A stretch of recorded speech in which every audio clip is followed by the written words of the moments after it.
হয়।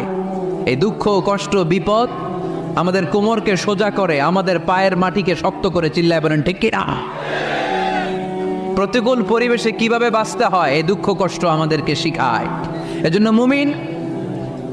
মুমিন বান্দার বৈশিষ্ট্য হচ্ছে দুঃখ কষ্ট বেদনা জ্বালা এগুলোতে সে আপসেট হয় না, সে হাল ছেড়ে দেয় না, সে ভরসা রাখে একজনের উপর। চিল্লায় বলতে হবে তিনি কে?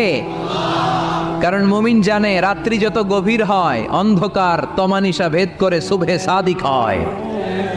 মুমিন জানে গর্ভবতী নারীর পেটের ব্যথা যেই দিন বাড়তে থাকে ওই দিনই নতুন মেহমান আগমনের সময় ঘনাতে থাকে। মুমিন জানে তার জীবনে দুঃখ কষ্ট বিপদ যত বাড়তে থাকে সুখের দিন কাছে আসতে থাকে। এজন্য মুমিনের হারাবার কিছু নেই। ফাইন্না মাআল উসরি ইউসরা, ইন্না মাআল উসরি ইউসরা। নবী হে, কষ্টের পরেই আছে আনন্দ, দুঃখের পরে